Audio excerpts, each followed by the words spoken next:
Welcome to the Faith Science Podcast. My name is Tyler Bublitz, and welcome back to the 23rd Sunday after Pentecost, or Reformation Sunday, for the week of October 27th, 2024. I'm excited to have you here. I'm excited to dig in this week's podcast, and I'm excited that this is kind of the Reformation Sunday. This is still the after season of Pentecost. I do believe that the texts actually work together. There is a lot of text to go through this week, so there is a lot of things we need to get through real quick. But let's just jump into the question that we had for last week, which was, where do we need to ask the right questions, and where do we need to make keen observations? And I think there was a good point that was brought up by one of our loyal listeners this week of the aspect of having the ability to be able to see through a response with somebody who was talking about owning a machine shop at a point and the differences that different clients would bring in if they'd admit things, but also being able to hear through the situation and somewhat diagnose or try to have at least some ideas of things to be looking at and thinking about. And that means you need to be able to listen really well, really be hearing what the customer is talking about, hearing what they're going through, but also trying to see through the situation. And it's a fine balance to be able to sit there and make sure that you aren't leaping to conclusions, but also trying to figure out the path of where you're going, trying to figure out what is the potential solution to what you're experiencing. And I think that's one of the things that is very difficult in our society and our world. We like jumping to conclusions. We like having ideas on what things are. And sometimes it's not that simple. Sometimes it's a little bit more thought and discretion that needs to go into things. And sometimes it means that we really need to stop and ponder, and that all takes time and effort. And sometimes we like the simple answer instead of the complex one. And sometimes, yes, the simple answer is right, but there are other times that the complicated answer is actually the better answer. So it's sifting through that. So let's just jump into it. We're going to start with the 23rd Sunday after Pentecost. So we'll start with one of the alternative Old Testament texts this week is out of John chapter 42, verses 1 to 6 and 10 through 17. This is Job finally kind of, yes, I'm going to continue to follow what the Lord has been saying, and continues to lead down that way. And in this, we get the conclusion here of the Lord restoring the fortunes to Job. After everything that Job has gone through, the loss and all this, that Job continued to keep his eyes toward God and trusting in what God is saying, and knowing that God is seeing this through much more than what Job can fully see. And so we get the conclusion, Job dying of old age, full of days, coming from verse 17, but all of this had been restored and brought back, seeing through the situation, seeing through the trials and tribulations, and realizing that God was still in it. The psalm that goes with that is Psalm 34, verses 1 to 8, and optionally 19 through 22. This then plays on that same idea that God is the one who provides for us continually, is being able to lay this out for us, is going to be there and continue to help deliver us through all these different situations. And as our soul cries out, we can still see the Lord and take refuge in that. Take this humility and realize that God redeems us and God is working through us and is willing to be there with us as long as we are allowing God to be there and in acknowledging God's existence being there. The other Old Testament text this week is out of Jeremiah 31, verses 7 to 9. This then becomes this text of bringing people together, uniting the nations, and in getting into the aspect of the land from the north and the south. Now remember, at this point, the tribe of Israel had been split into two tribes, but kind of coming together in the great company, that there would be this reuniting of the people, and recognizing that this would be something that they would be uniting around who God is. The psalm that goes with that is Psalm 126, all 6 verses of it. And this then is this recognition of when the Lord has done all these amazing things, we need to be able to give credit to it. We need to be able to rejoice in it. We need to be able to recognize that God restores. God is the one who is there with us and is trying to build us together better. is trying to unite the people and be able to have this cohesive group together, recognizing that in that there's things that we need to be able to acknowledge of what God is doing. The New Testament text then is out of Hebrews chapter 7, verses 23 through 28. This then is acknowledging then what Christ has been doing. And in Christ coming and being this priest that is unlike what we've seen before, it is a priest who is taking away everything. It is wiping everything clean. There is no more need for sacrifices because of what Christ has done. That has been the sacrifice for all of us. We no longer have the need to be doing that. This is creating more of a direct pathway because of what has been done. This is the upgrade. This is the update to be able to be more efficient, being able to help connect God with God's people more directly because of what Christ did for us. And that this is a different type of priesthood that we have then walked into. The gospel text then that goes with that is out of Mark chapter 10, verses 46 to 52.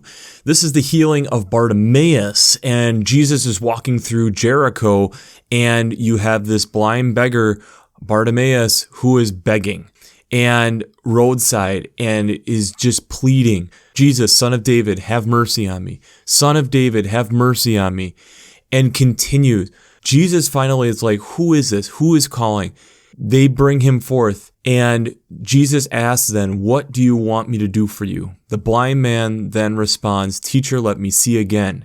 Jesus responds with, Go, your faith has made you well. Immediately he regained his sight and followed him on the way. That this is this moment of not just because he was healed that he then suddenly then went about his way. No, he followed the way then of who the healer was, recognizing that there was something deeper of what Christ could do, but then acknowledging in that amazing thing of what Christ has done, I need to continue to see and continue to learn from this. So let's just jump into these Reformation texts quick. The Old Testament text for Reformation Sunday is from Jeremiah 31, verses 31 through 34. This is where we kind of get this recognition of the covenant that we are going to have, that we are going to have a new covenant is going to be embedded in our hearts and putting the law within them, that they no longer will have to teach each other to know the Lord. It will be embedded within them. They will know immediately, and they will remember their sin no more, that there will be something that is going to come that is much greater, that is going to be able to do this directly with them. The psalm that goes with that then is Psalm 46, all 11 verses of it. This is then in doing that, in this recognition of who God is and embedding it within our hearts, we then have to recognize that this is our person of our refuge and strength, a very present help in time of trouble. And in doing that, that because we are putting our refuge in, we recognize all the different things that God is doing around us, making sure that the house and the place that we are in is good, making sure that there is abundance there, making sure that God is providing for us, and making sure that we are calm, making sure that we are safe, making sure that there isn't this conflict. We are being welcomed into a much bigger family, the family of God, that we all are part of, different backgrounds, different places all over the world, that we're getting welcomed into one big place, and that this is a place that the Lord hosts, and this is a refuge for all, not just for ones that we are more closely akin to. The New Testament text, the epistle text this week, is out of Romans chapter 3, verses 19 to 28. This is a testament in a moment here where Paul is getting into where this isn't just a moment where we continue to just lay into the law and recognize that there is this black and white. We recognize that what has happened is in Christ's redemption power within us. It is not just this wrong or right, but it's the faith that we need to be able to take to recognize the justification of what has happened. Recognizing that someone has gone in the muck of the in-between and has taken care of the in-between, making sure that there isn't necessarily a black or white. It's about this communication and this relationship with Christ that takes care of this law of right and wrong. It's not that we don't try obeying the law, but recognizing that we do not fear the law anymore. It's living out our faith is what is the thing that we are striving for, not living out by the law, which has been passed down. It's this upgrade again, this version 2 of what has happened. The law is there. We are still trying to obey the law, but the faith is on top of it. The faith is the bigger part than what the law is now because of who Christ is. The gospel text this week then is out of John chapter 8, verses 31 through 36. This, I think, is a fun, interesting little text. Jesus is with his disciples and they're talking about that the truth will make you free. And we'll even state here, it comes from the end of verse 31. If you continue in my word, you are truly my disciples. And if you know the truth will make you free. They are bickering back and forth and saying, we are descendants of Abraham. We aren't slaves to anyone. What would you mean by you will be made free? Which is funny in and of itself. If you know church history at all, if you know that Old Testament, the tribe of Israel has been slaves multiple times over. Jesus then responds with, very truly, I tell you, everyone who commits sin is a slave to sin. The slave does not have a permanent place in the household. The son has a place there forever. So if the son makes you free, you will be free indeed. And again, recognizing that we're on this side of the cross, we can understand that at a little bit deeper level than necessarily what the disciples were getting at necessarily at this moment. But this recognition on how sometimes we are almost blinded to what potentially we are doing, and thus making it difficult for us to actually move forward. But before we jump into how faith and science come together this week, we have to do shameless plugs for Working Preacher. If you haven't checked out Working Preacher, I'd highly recommend it. Between the Sermon Brainwaves podcasts, their commentaries, their discussions, since I'm not an ordained minister, I use them on a weekly basis to help give me some ideas, ways to look at the different texts. Great commentaries, great podcasts over there. If you haven't checked out workingpreacher.org, I'd highly recommend it. I'd also highly recommend checking out the Revised Common Lectionary coming from Vanderbilt Student Library. I really enjoy how they lay out the text week to week, though they don't necessarily cover like a Reformation Day in there, but I really also enjoy having the art, daily devotions, liturgical colors, different prayers. There's a lot of great resources over there. And again, as this podcast is helping you prepare for the next week, I'd highly recommend making sure that you make that a pit stop in your weekly routine to make sure that you're up and ready for that Sunday worship. Finally, I also highly recommend checking out the Green Blades Preaching Roundtable and the Green Blades Rising publication. This is either a weekly reflection or a monthly newsletter that goes through a lot of different environmental issues and different homilies of talking about the different texts each week. It goes through more ecological echoes, implications, and urgencies. If you enjoy listening to me on a weekly basis talk through this weekly lectionary, I'd highly recommend checking these out. I think you're really going to enjoy the resources over there, and that'll be the first link down in the show notes.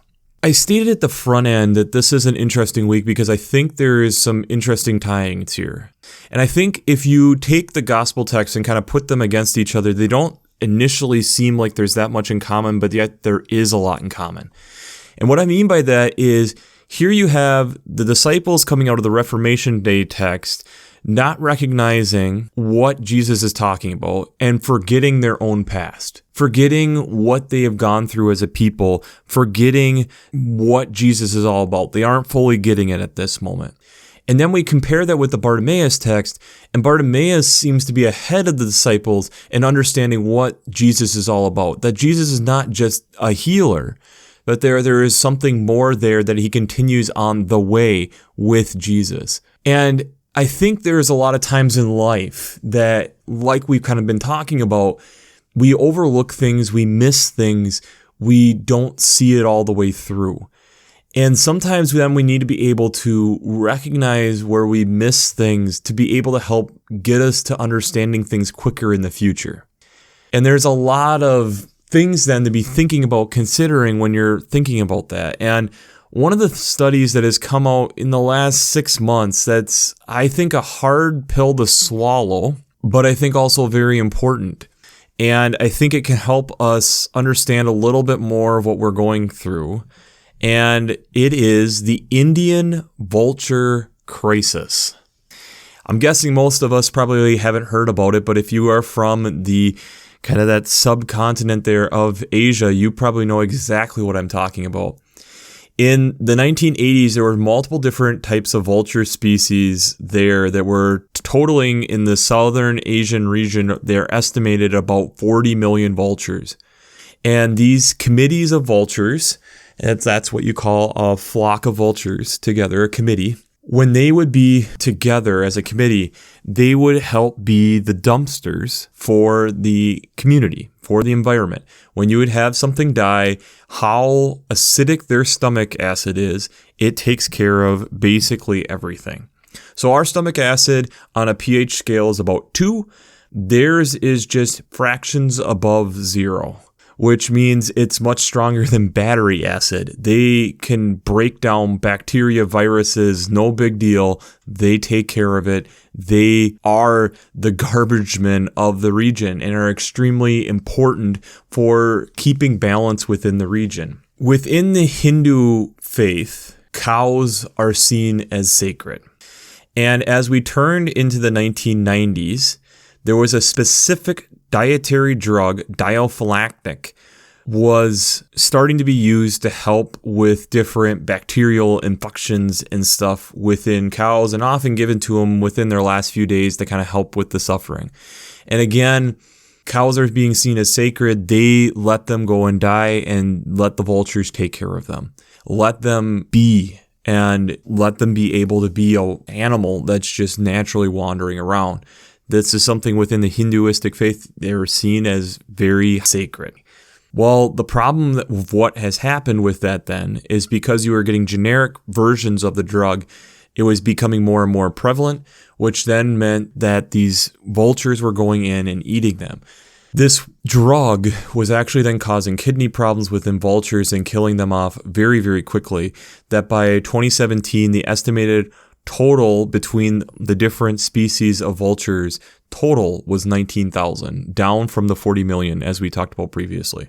So there was a 99% drop in vultures. Vultures then were and still are the apex within these ecosystems. The problem is now you've had a complete shift in the dynamics and how things have worked. And we've talked about trophic cascading before, that once you make adjustments, especially to the top apex predators, it trickles all the way down. We've talked about this with sea otters, and that's, again, not necessarily as dramatic of a one, but yes, it impacts how the kelp and sea urchins and things of that nature were working. We've seen this within North America within wolves, taking away wolves, and we have talked about that on this podcast multiple times. And here we have this yet again with the Indian vulture crisis. If you take away the vultures, what has happened? Now you have rats and mice and feral dogs taking care of it. The problem is dogs don't eat bones like these vultures will. Their stomachs also are not as acidic as vultures, so thus they don't do as good of a job. So they're not doing a good job initially with the cleanup, and then they're not doing just as good of a job just in general because they're going to die because their stomachs just can't handle these viruses. What is that doing? Now you're bringing that back into the community and you're getting more and more of these feral dogs. What is this happening? Because of this, you're not actually getting rid of some of these different viruses and stuff out of the area. And the estimated cost is tremendous, both in people and physical cost. So there's been estimated that since the mid-1990s that there has been 500,000 people died because of the loss of vultures. And the estimated cost because of all this has been estimated to be about $70 billion a year on the Indian economy. Now, granted, they've taken steps to ban this drug, but again, you still have the black market and you're making sure that you're getting all these different countries buying in, which most of them have, but you still have the black market, and getting people to fully understand what the impact of all this is difficult. And so yet again, it gets back to this aspect of the trophic cascading and us recognizing the impact of what a top apex predator will do to a whole ecosystem and how fine that balance really is. How important it is for us to be able to understand that balance, because if that balance gets off, it has a cascading effect through the whole ecosystem, which does get to a point of affecting us. And again, it gets back to this idea that we've talked about and I reference a lot coming out of Genesis 1 and 2 of us managing this garden. And thus we need to be able to understand and grasp this concept before we start saying, well, this isn't a big deal.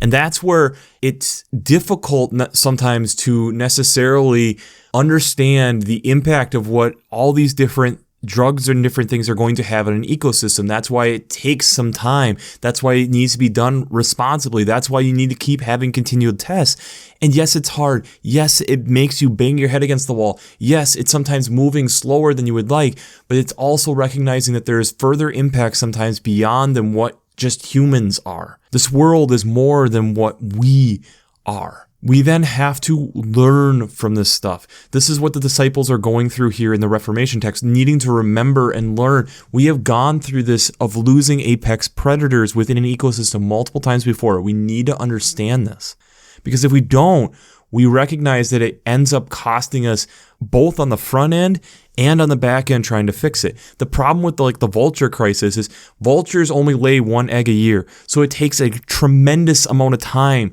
to get the populations to actually go up. There isn't some fast tracking method to be able to do this. This is where sometimes we see, yes, this does this, and then it prevents this, and we try making things black and white. And that's where, again, even in the Romans text, in the Reformation Day text, recognizing that Christ coming in and taking care of the in-between, making sure that we understand it's not just the law of yes, no, that there is more to it. This requires faith. This requires stepping out. This requires sometimes that we need to slow down and evaluate and recognize that this is God's place. Getting back into the Old Testament text of Jeremiah and into the Psalm of this is God's place. This isn't our place. The faith that we see in Bartimaeus is something that we need to continue to recognize in this. Even though it's sometimes taking a long time, making sure that we're understanding from what we have gone through, the loss of apex predators and what that can actually mean, means that we need to continue to recognize the healing that we need to have. Recognizing that we continue to screw up. Recognizing that, yes, once I am healed doesn't mean that the whole thing is over. It means that I still need to continue to pursue and find ways to continue to grow and learn. We see that with Bartimaeus. We see that in the Hebrews text, recognizing that Christ coming in to be the atonement for all of us, that we no longer need to be doing sacrifices, means that we need to be able to understand what that actually means. That this is trying to develop a deeper relationship to be able to move to this next phase within our relationship. Being able to recognize that this is now moving into a relationship where there isn't this hierarchical difference. They're trying to put it more on an equal playing field, that we end up then continuing to strive for this relationship and having high priests who are helping us to continue to build that relationship with Christ. Recognizing that we have a restorer. We see that within the Job text. We see that within the Jeremiah 31:7 text. Bringing people back together, uniting them together. Recognizing that vultures being part of a community unites communities together. Because it's helping take things that would separate and divide and hurt and harm a community out of the community. That's the vulture's role. They're the garbage man who is helping clear the environment, making sure it's easy for the people to be able to connect, be together, not have to worry about these things. I think it's so easy for us within our faith and because of who we are as human beings to sometimes think if it's not a human problem, it's not my problem. And then we take it a step further. If it's not my problem, then I don't need to worry about it. And the problem that we see with that is then we, one, out of the Reformation Day text, forget our history, and two, then think that we have become divine.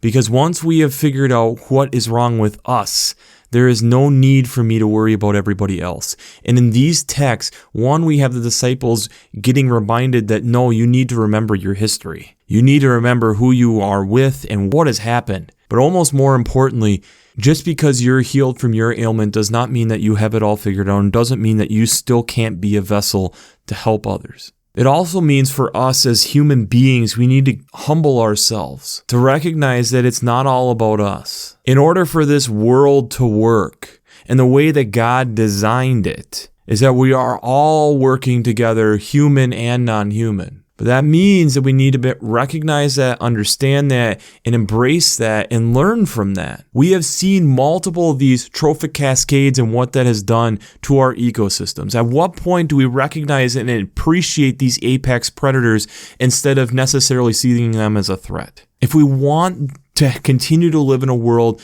that we are somewhat accustomed to and at least somewhat understand, We can't continue to take out what we don't necessarily like. One of the links down below, Phil DeFranco goes through and talks about how there was a whole community in California to try to help with different things, tried taking out like skunks and mice and rats and all this different things. And the problem was that it actually created a bigger problem with disease because there was no predators there. It just ran amok. Once one mouse got in, the whole thing just ran crazy. And that's the thing is it's us forgetting how this actually works. And we have to remember it's not our will, but it's God's will and how God has designed things from what we can understand. It's a relationship-based thing with everything, human and non-human, which means we need to get over some of this stuff. We need to be able to work together with non-human entities as well. I know that's sometimes very difficult. I know that's sometimes very hard, but I also think it's really important for us to be able to grasp. And just because we're healed doesn't mean that suddenly all the problems are dissipating. That's one of the things I really like about this Bartimaeus story is Bartimaeus then continues to strive to go and find God. Job continued to pursue God to the end. It finally admits it, and God says, I am so glad you did. Let me continue to fulfill my end of the bargain. I think it's so easy for us to be short-sighted. And when we are, I think we really do mess things up for ourselves in the long run. And I think that's one of the things that we have a hard time as humans getting our heads around is we have a God who thinks in generations, not in lifetimes, not in decades, not in years. And so I think that's where there's times that we need to get our heads around the same thing and realize that we're a part of something that's much bigger than us. And I know as a kid, whenever you got told that and you start understanding the history, we start appreciating it. And we're like, wow, I can be part of this. I wish we talked about it and thought about it and got our world to be thinking about things that way and not just necessarily what's going on in the short term. And yet that's really difficult because it's hard to think beyond my lifetime, beyond my future kids' lifetime and their future kids' lifetime and their future kids' lifetime. But sometimes that's what we need to be able to do because that's the timeline that it seems like God works on a little bit more. Which means that we need to be understanding relationships and how do we develop and work these relationships? How do we have things that work together, be able to really move as a world forward? Understand problems, figure out how we can contribute to helping with the problem, but realizing that we're not necessarily always the magic bullet to save the problem. And that's hard too. So the question I have for you this week is, how can we think about things in generations instead of shorter time frames? How can we look for the long haul instead of the short term? I know for me, one of the things too, it's beautiful is like looking up at the stars and realizing that the stars are looking into the past because you're seeing light years and the amount of time it takes to get there. But there's something about that when you look up at those stars and realize that it helps with time in some form, at least for me, just recognizing that these stars are more likely going to be here much longer than I was here before me and after me. And so being able to look at that, acknowledge that, I think is important. And I wish as a world we could see it the same way. I wish that we could see the things that we got healed and it didn't necessarily prevent us from then going off and doing our own thing, recognizing that this is something then, okay, I got healed. What more can I learn? Well, how much can I continue to provide to the community? How can I continue then learning from the community to make sure that I'm understanding my past, my history? How can I recognize the difficulty like Job went through and continue to keep my eyes fixated toward God? Recognizing that God, maybe I don't see it necessarily, but future generations will see it. The faithfulness of what we were able to do as a group that helped all of us move forward, not just me. Recognizing the atonement of God and what God did wasn't necessarily just for me, but for all of us, the we. The individualistic part of church, I think, has been hard for our people around the world, but especially within North America. We are getting into an I society in a scary way. And the biggest thing is we forget our power of when we actually work together. We forget the power of relationships. We forget the power of what other things do for us as well. And when we recognize that and acknowledge that, which I feel like God is trying to point out in these texts, we actually start understanding the power of what God has given us. We understand the power of what a vulture can actually do for a whole community of people. We understand what apex predators, even though sometimes they're a little scary, how important they are to also making sure that we are sustained. And I think the sooner that we are able to recognize that and understand that, the better as a faith community and as a world community we'll actually be. And I think we'll find it easier for all of us then to be pursuing God in the way and the desire that I think all of us actually have to pursue God. So we'll wrap this up as we always do. I pray God blesses you through your faith and amazes you through science.